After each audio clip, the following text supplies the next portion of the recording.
Good day, everyone. How are you on this fine afternoon? Well, it's afternoon here in Portland. Don't know where it is, where you're at. Today I would like to discuss a symbol. I haven't done this in a while. I used to talk a lot about symbols and alchemy, and I didn't lose interest. I'm more interested than ever.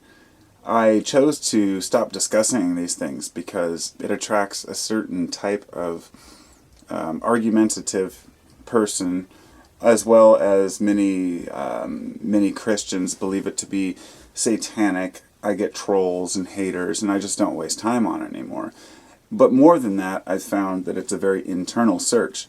That when I realized that symbols, you have to decipher them yourself, that you can read about symbols, you can ask a dozen people what a square means and you'll get a dozen answers.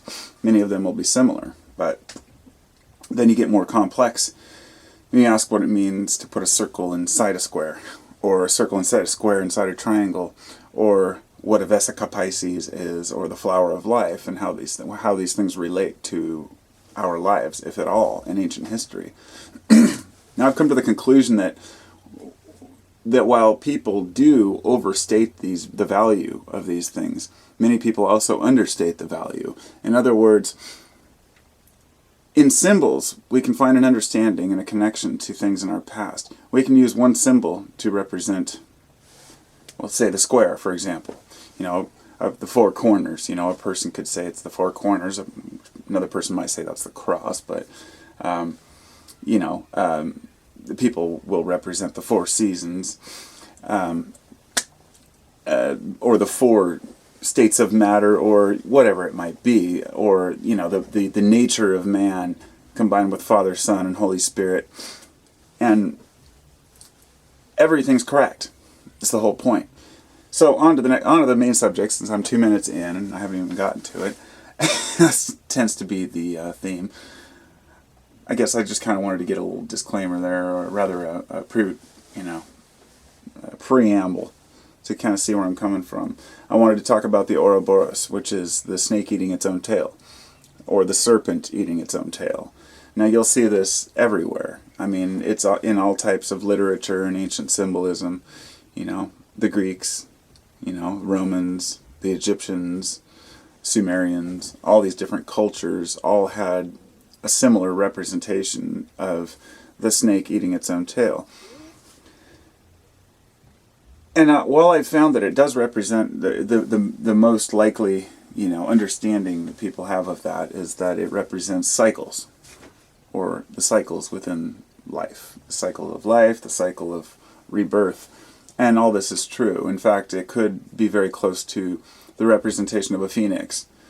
It's also, other than being cycles though, it also has a meaning of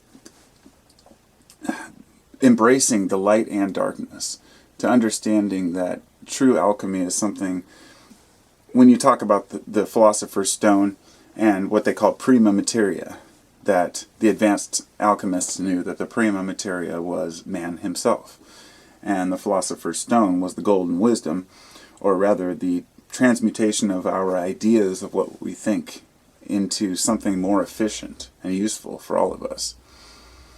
Now you can tell people that, and you can discuss it with people, but it only goes so far to talk about it.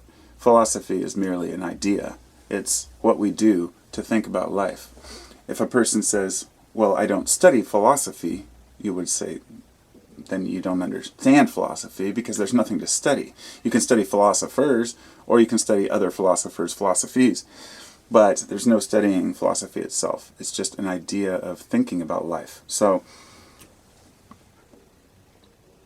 the more philosophies that you create in your life, the more realities you understand, the more the symbols start to kind of make sense, and the more we start to understand kind of what they are.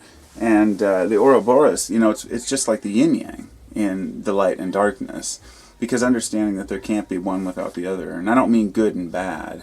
I mean light and dark, in the sense of, the good and the bad, the positive and the negative. The pendulum always swings both ways. So I find it to be a very useful symbol for expressing a lot of different ideas. And I just thought I would make a quick video and describe what I think of it and what it is. So there it is, the Orobourus. Talk to you.